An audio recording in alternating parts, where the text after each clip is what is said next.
Unit लिता है ਉਹਦੇ ਅੱਗੋਂ सब यूनिट। ठीक है, ਅੱਗੇ ਹੋਰ प्लेन स्केल ਦੇ ਵਿੱਚ ਕੀ ਹੁੰਦਾ ਹੈ?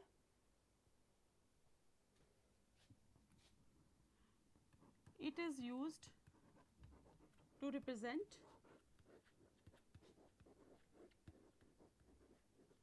two units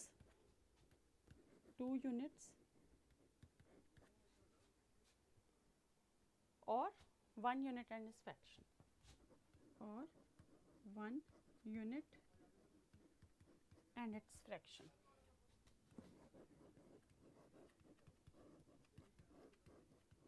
फ्रैक्शन मतलब या तो आप स्केल पे दिखा सकते हैं किलोमीटर, हेक्टोमीटर, किलोमीटर और hectometre, metre and decimetre, decimetre. ठीक है, या आप दिखा सकते हैं मीटर्स एंड 1/10 ऑफ मीटर, वो फ्रैक्शन भी दिखा सकते हैं। कोई भी दो तरह की यूनिट्स दिखा सकते हैं, किलोमीटर ते हेक्टोमीटर उस स्केल ते शो हो सकता है, मीटर ते डेसीमीटर, मीटर ते 1/10 मीटर। ठीक है, मतलब फॉर एग्जांपल मैं तुहानूं एक स्केल रफली ड्रॉ करके दिखानी है। मतलब कि जे आप ड्रॉ करिए तो आप किसी भी लाइन नूं suitable equal number of parts के डिवाइड करता, जिहड़े कि यूनिट्स है, मेन यूनिट हो गए। जे मान लो आप मीटर नाप रहे हैं तो 1 metre, 2 metre, 3 metre, 4 metre scale ते, और जिहड़ा पहला पार्ट हुंदा है उहनूं आपां फरदर सब डिवाइड कर दिंदे हैं। 1 मीटर दे विच 10 डेसीमीटर्स होंदे हैं, तो आप जे अगर इस 10 पार्ट्स के डिवाइड करते हैं तो एक पार्ट जिहड़ा होएगा वो 1 डेसीमीटर नूं डिनोट करेगा। इस तरह जिहड़ी एक प्लेन स्केल है वो मेन यूनिट नूं भी डिनोट कर रही है, रिप्रजेंट कर रही है, और नाल नाल सब यूनिट नूं भी रिप्रजेंट कर रही है। हुण मैं तुहानूं लिखवाना चाहूँगी प्लेन स्केल ड्रॉ करने लिए किहड़े-किहड़े पॉइंट्स आपां नूं पहलां फॉलो करने हैं। Points to draw scale. सब तो पहला पॉइंट है फाइंड RF। पहला तो दस्या सी RF की होंदी है रिप्रजेंटेटिव फ्रैक्शन। रिप्रजेंटेटिव फ्रैक्शन की होंदी है? रिप्रजेंटेटिव फ्रैक्शन रेशियो होंदी है जिन्ना साइज आप ड्राइंग ते शो कर रहे हैं वो कोरसपोंडिंग ही एक्चुअल साइज जो है। Find representative fraction if not given. कई बार दिती होंदी है प्रॉब्लम दे विच, कई बार नहीं दिती होंदी, तो सब तो पहला आपने की काम करना है, रिप्रजेंटेटिव फ्रैक्शन कैलकुलेट करनी है, जिवें तुहानूं पिछे दस्या सी किस तरह कैलकुलेट करनी है। सैकेंड स्टेप क्या है? Find length of scale. बहुत इंपॉर्टेंट है ये, अगर ये स्टेप्स नहीं फॉलो करोगे तो उसी स्केल नहीं बना सकोगे। लेंथ ऑफ स्केल तो की मतलब है अपन ने कितनी लंबी स्केल ड्रॉ करनी है शीट पे। कई बार नहीं दिती होंगी, कई बार दिती होंगी तो ऐसा यूज़ कर सकते हो, तो नहीं तो फाइंड जिन्नी लाइन लंबी ड्रॉ करनी है वो तो लेंथ ऑफ स्केल कढ़नी पेगी। ये आप किवें करते हैं? ये होंदी है RF multiply by maximum length of scale.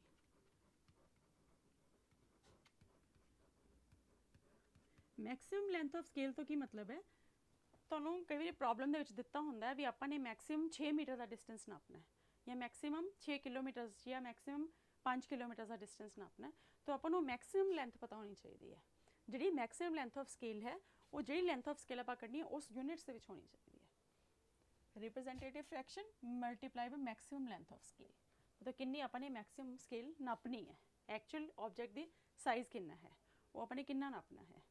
अगर ये नहीं दिते होंगे, अगर length of scale is not mention या आप नहीं कट सकते, इफ नॉट मैंशनड दैन तो आप इनू स्टैंडर्ड 15 सेंटीमीटर ले लेना, दैन टेक इट 15 सेंटीमीटर और 6 इंचेस। अगर किसी भी हालत से आप नहीं कट सकते तो 6 इंचेज या 15 सेंटीमीटर आपने ले लेनी है। ठीक है, तीसरा पॉइंट की है mark 0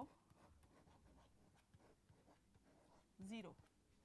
mark 0 should be placed at the end of first main division, should be placed at first end of placed at end of first division,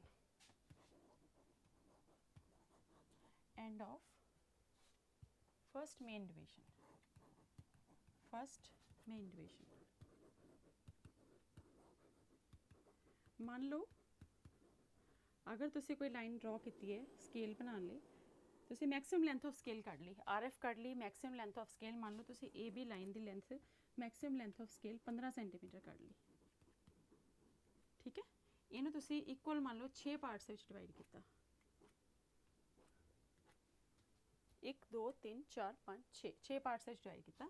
ਤਾਂ ਜਿਹੜਾ ਪਹਿਲਾ ਮੇਨ ਡਿਵੀਜ਼ਨ ਵਾਲਾ ਪਾਰਟ ਹੈ, ਪਹਿਲਾ ਵਾਲਾ ਪਾਰਟ ਹੈ, ਉਹਦੇ ਪਹਿਲੇ ਵਾਲੇ ਪਾਰਟ ਦੇ ਐਂਡ ਤੋਂ ਆਪਾਂ ਨੇ 0 ਮਾਰਕ ਕਰਨਾ। ਉਸ ਤੋਂ ਬਾਅਦ ਇੱਧਰਲੇ ਪਾਸੇ ਆਪਾਂ ਨੇ ਆਪਣੀ ਮਾਰਕਿੰਗ ਸ਼ੁਰੂ ਕਰਨੀ ਹੈ। ਇਹ ਤੁਹਾਡੀ ਮੇਨ ਡਿਵੀਜ਼ਨ ਦੀ ਮਾਰਕਿੰਗ ਹੋਏਗੀ ਇਸ ਸਾਈਡ ਤੇ, ਔਰ ਇਸ ਸਾਈਡ ਤੇ सब डिवीजन जो सब यूनिट्स है वो मार्किंग होएगी, ठीक है।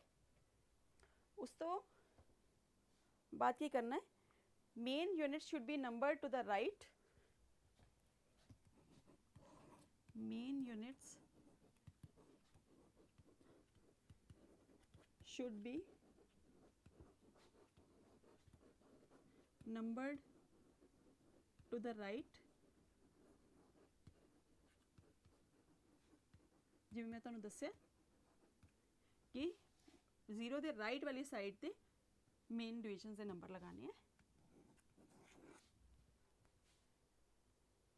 And sub units to the left from 0 mark, and sub units to the left of 0 mark.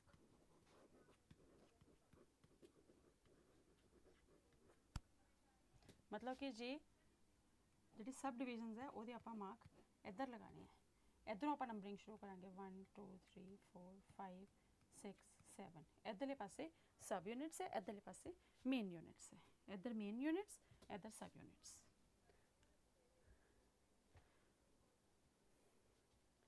Next की पॉइंट तुसीं ध्यान च रखना, स्केल और it's RF should be mentioned along with figure, scale और RF should be mentioned with figure।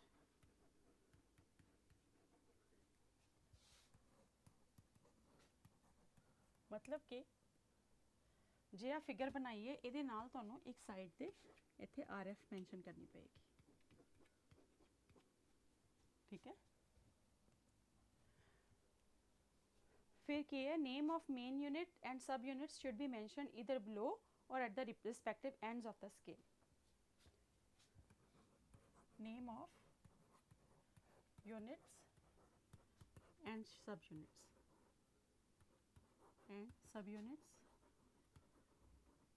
should be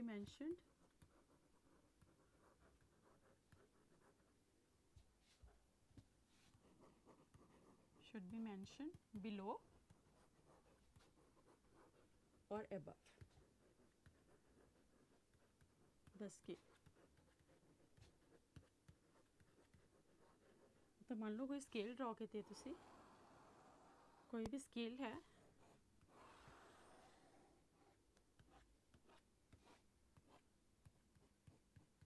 तो जेडे इत्थे इधरले पासे सब यूनिट्स होंगे, इधरले पासे मेन यूनिट्स, या तो तुसी स्केल के नीचे भी लिख सकते हो, स्केल के ऊपर भी लिख सकते हो, इधर यूनिट्स मेन यूनिट्स इधर सब यूनिट्स। मतलब अगर इधर किलोमीटर्स है तो इधर हेक्टोमीटर्स आएगा, अगर इधर मीटर्स है तो इधर 1/10 मीटर्स आएगा या डेसीमीटर्स आएगा, okay.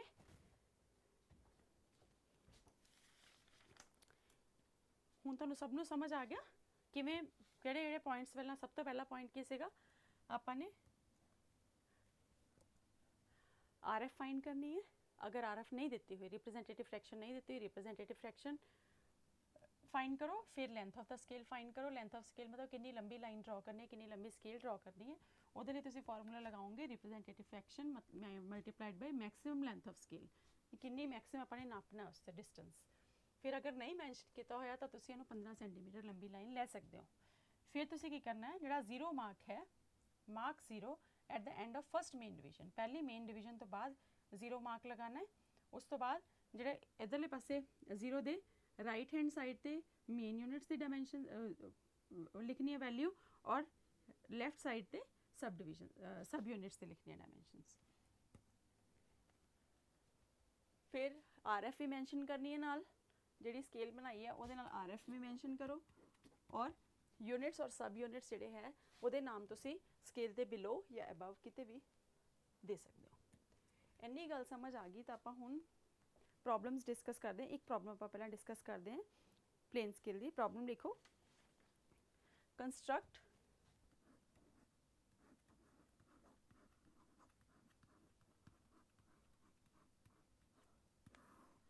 construct a plain or simple scale,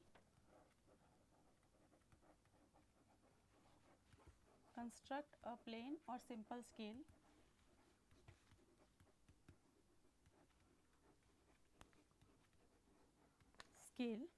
to show meters and decimeters। देखो हम दो यूनिट्स अपन ने शो करनी है, to show meters and decimeters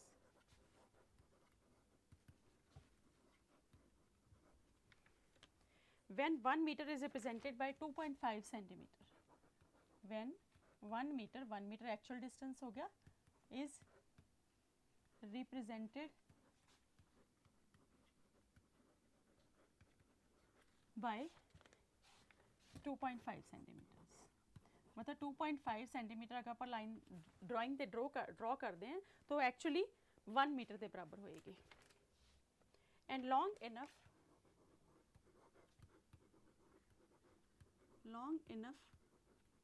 to measure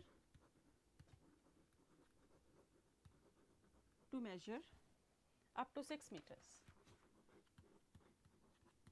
ਹੁਣ ਸ਼ਾਇਦ ਤੁਹਾਨੂੰ ਜਦੋਂ ਮੈਂ ਪੁਆਇੰਟਸ ਡਿਸਕਸ ਕੀਤੇ ਉਹ ਸਮਝ ਨਹੀਂ ਆਇਆ ਹੋਏਗਾ ਮੈਕਸਿਮਮ ਲੈਂਥ ਆਫ ਸਕੇਲ ਦਾ ਕੀ ਮਤਲਬ ਹੈ। ਮੈਕਸਿਮਮ ਲੈਂਥ ਦਾ ਮਤਲਬ ਹੈ long enough to measure up to 6 metres.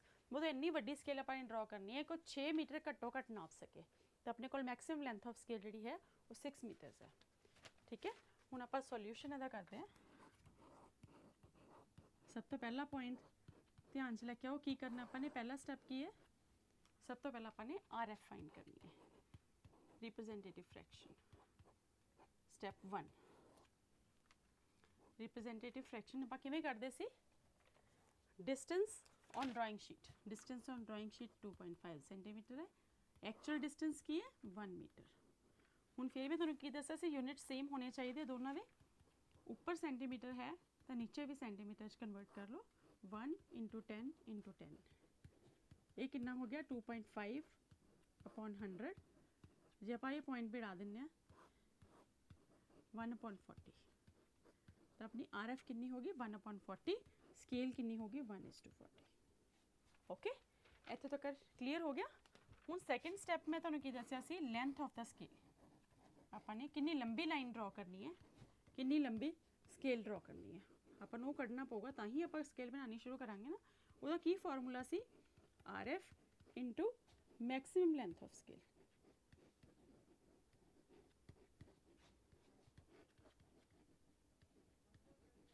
देखो ਹੁਣ ਜਿਹੜੀ ਲੈਂਥ ਆਫ ਸਕੇਲ ਕੱਢਣੀ ਹੈ ਉਹ ਆਪਾਂ ਨੂੰ ਸੈਂਟੀਮੀਟਰ ਚਾਹੀਦੇ ਆ, ਮੀਟਰ 'ਚ ਕੱਢਾਂਗੇ ਤਾਂ ਬਹੁਤ ਲੰਬੀ ਹੋ ਜਾਏਗੀ, ਤਾਂ ਆਪਾਂ ਸ਼ੀਟ ਤੇ ਡਰਾ ਹੀ ਨਹੀਂ ਕਰ ਸਕਾਂਗੇ। ਜੇ ਇਹ ਆਪਣੇ ਕੋਲ ਸੈਂਟੀਮੀਟਰ ਤਾਂ ਆਪਾਂ ਨੂੰ ਇਹ ਵੀ ਸੈਂਟੀਮੀਟਰ 'ਚ ਕਨਵਰਟ ਕਰਨੀ ਪਊਗੀ। ਪਹਿਲਾਂ ਰਿਪਰੈਜ਼ੈਂਟੇਟਿਵ ਫ੍ਰੈਕਸ਼ਨ ਲਿਖੋ 1/40 multiplied by maximum length of scale ਕੀ ਹੈ 6 ਮੀਟਰਸ। ਕਿੰਨੀ ਆਪਾਂ ਮੇਜਰ ਕਰਨੀ ਹੈ, ਹੁਣ ਆਪਾਂ 6 ਮੀਟਰਸ ਨੂੰ ਸੈਂਟੀਮੀਟਰਸ ਦੇ ਵਿੱਚ ਕਨਵਰਟ ਕਰਾਂਗੇ। 6 × 100, 1 ਮੀਟਰ ਦੇ ਵਿੱਚ 100 ਸੈਂਟੀਮੀਟਰ ਹੁੰਦੇ ਆ, ਇਹਨੂੰ ਇਹਦੇ ਨਾਲ ਕੱਟਿਆ 15 सेंटीमीटर, मतलब अपने को लेंथ ऑफ द स्केल निकले 15 सेंटीमीटर। ओके, हुण अगला स्टैप की होएगा, हुण अगले स्टैप च आपां ने की करना है, एक लाइन ले लैनी है 15 centimetre. Take a line AB of length 15 centimetre, जिन्नी आपां लेंथ ऑफ स्केल कड्ढी है। ठीक है। हुण ਆਪਾਂ ਨੇ किन्ने 6 मीटर रिप्रजेंट करने हैं, इस करके आप 1-1 मीटर करके 6 पार्ट्स कर लांगे, इक्वल पार्ट्स कर लांगे। 1 2 3 4 सॉरी 4, ये छोटा हो गया पार्ट, ये थोड़ा बड़ा कर दें।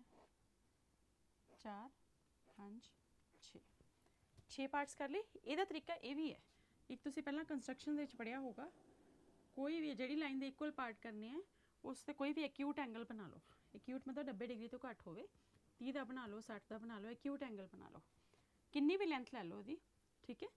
ਉਹਨੂੰ ਇਕੁਅਲ ਡਿਵਾਈਡਰ ਲੈ ਕੇ ਇਕੁਅਲ 6 ਹਿੱਸਿਆਂ 'ਚ ਵੰਡ ਦਿਓ। ਮੰਨ ਲਓ 6 ਹਿੱਸੇ, ਇਹ ਲਾਈਨ ਦੇ ਤੁਸੀਂ 6 ਹਿੱਸੇ ਕਰਨੇ ਇਕੁਅਲ ਪਾਰਟਸ, ਤਾਂ ਇਸ ਲਾਈਨ ਨੂੰ ਡਿਵਾਈਡਰ ਦੇ ਨਾਲ ਇਕੁਅਲ 6 ਹਿੱਸੇ ਕਰ ਲਓ, ਠੀਕ ਹੈ। 1 2 3 4 5 6 ਸੌਰੀ 1 2 3 4 5 6, ये एक्स्ट्रा हो गया, ठीक है।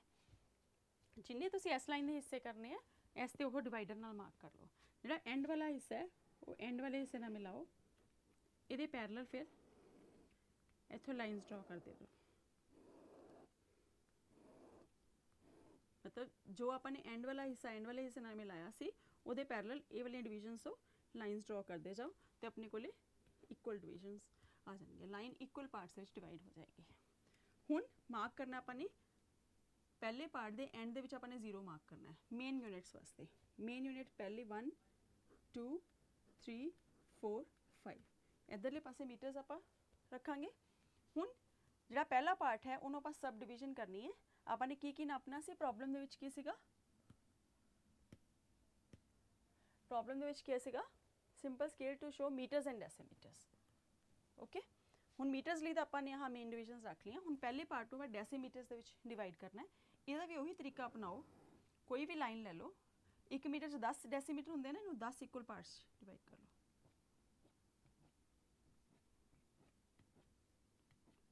10, ठीक है। हुण आप इस लाइन नूं 10 पार्ट्स में डिवाइड करना है, तो एक एक्यूट एंगल से एक लाइन ड्रॉ कर ली, वो इक्वल 10 पार्ट्स कर ले, एंड वाले पार्ट नूं एंड वाले पार्ट नाल मिलाया, फिर ये पैरेलल लाइन्स ड्रॉ करनी शुरू करती हैं इन्हां डिवीजन्स तो।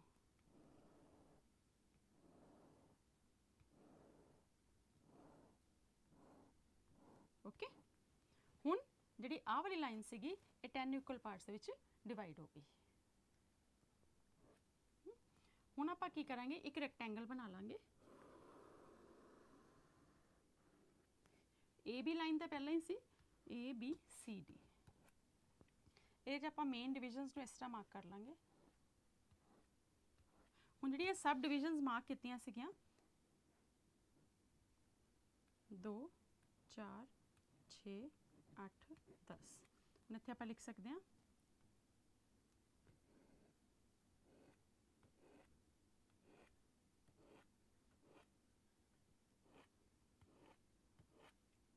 ये डायमेंशनस कितनी हो गई, 2 सॉरी इधरों लिखांगे आप 2 4 6 8 10, ठीक है।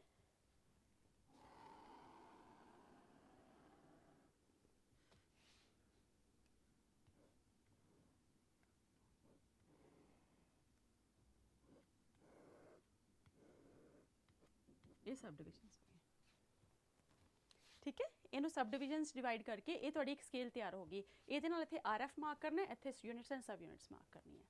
Thank you. नैक्सट आप नैक्सट लैक्चर करांगे कंटिन्यू।